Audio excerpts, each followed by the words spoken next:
Aujourd'hui, on plonge dans une des plus grandes sagas politiques de l'histoire, la transformation de Rome. Comment une république, fière de ses citoyens, a pu devenir cet empire colossal, dirigé par un seul homme. C'est une histoire de pouvoir, d'ambition et d'un monde qui change radicalement. Voilà la question centrale, celle qui va nous guider. Comment une structure politique, construite précisément pour partager le pouvoir et éviter la tyrannie, finit par s'effondrer au profit d'un régime autocratique. Allez, on décortique ensemble cette métamorphose. Pour bien comprendre la chute, il faut d'abord comprendre ce qui existait avant, la grandeur de ce projet initial. Alors, commençons par les fondations, la fameuse République romaine.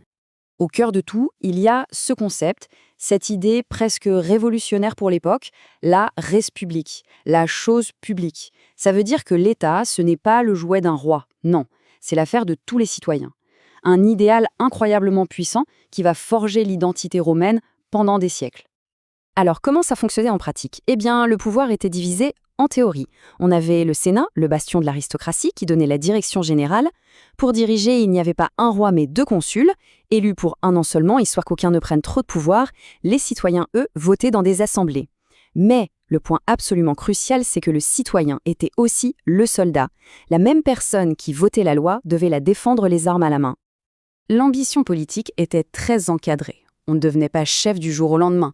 Il y avait un parcours obligé, le cursus honorum, la carrière des honneurs.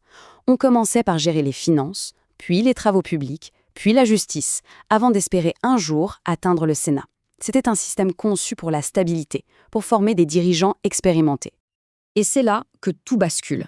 Parce que la plus grande force de Rome, sa machine de guerre invincible, va devenir paradoxalement le poison qui va détruire la République de l'intérieur. L'expansion est juste fulgurante. En quelques siècles à peine, Rome passe du statut de simple cité à celui de maîtresse de la Méditerranée. Mais cette croissance explosive a un prix terrible. Les institutions, pensées pour gérer une ville, sont complètement dépassées. Et pire, le tissu social romain se déchire. Et voilà le cœur du problème.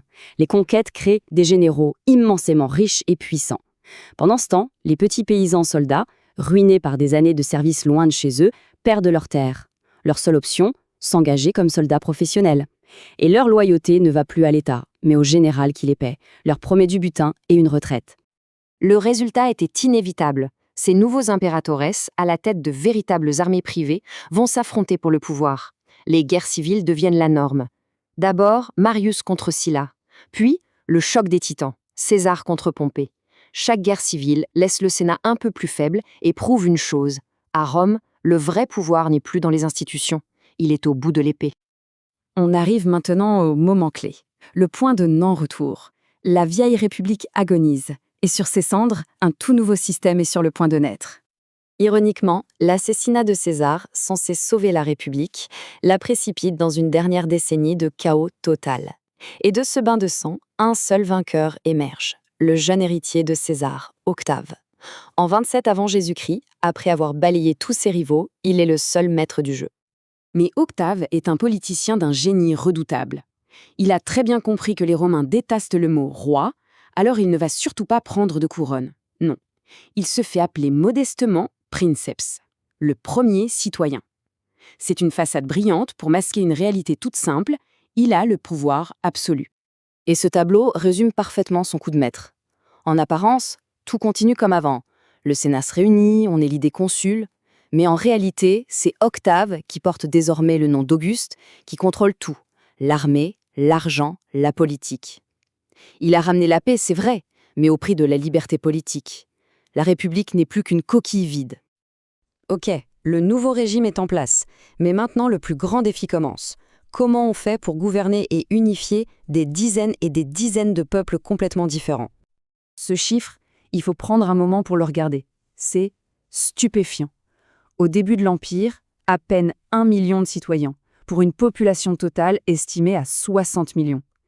C'est une toute petite minorité. Alors comment faire pour qu'un Gaulois, un Égyptien ou un Syrien se sentent tous membres de ce même empire?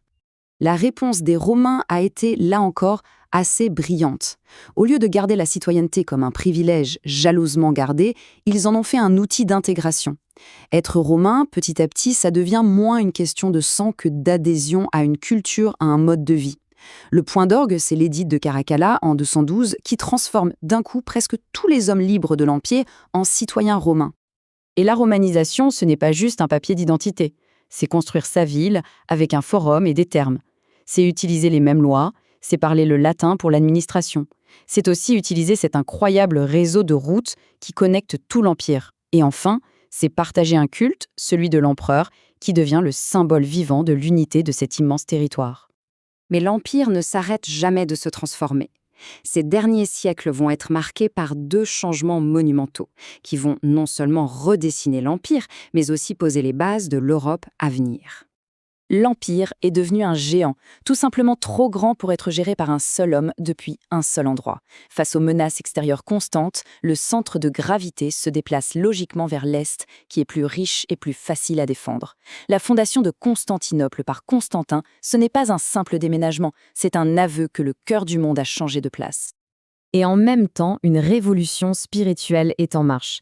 Le christianisme, qui n'était qu'une secte persécutée, connaît une ascension absolument fulgurante. En moins d'un siècle, on passe des persécutions à la légalisation, puis carrément au statut de religion officielle et unique de l'Empire. C'est un basculement culturel et politique majeur. Et c'est là qu'une nouvelle formule du pouvoir est inventée. Le pouvoir de l'empereur n'est plus seulement justifié par la victoire militaire ou par un héritage politique, non. Désormais, il est justifié par Dieu lui-même.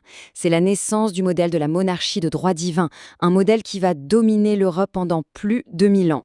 En fin de compte, l'Empire romain a été comme une immense forge. Il a pris la philosophie des Grecs, y a ajouté son génie propre pour le droit et l'administration, et a fusionné le tout avec cette nouvelle foi chrétienne. De ce mélange unique sont nées les véritables fondations de ce qu'on appelle la civilisation occidentale. Ce qui nous amène à une dernière pensée. L'Empire d'Occident finit par s'effondrer au 5e siècle, c'est un fait. Mais son héritage, lui, est partout autour de nous. Dans nos langues, dans nos lois, dans notre architecture, dans nos idées politiques. Alors, la vraie question, ce n'est peut-être pas de savoir comment la République est morte, mais plutôt de comprendre comment les idées de Rome, elles, ont réussi à devenir quasi immortelles.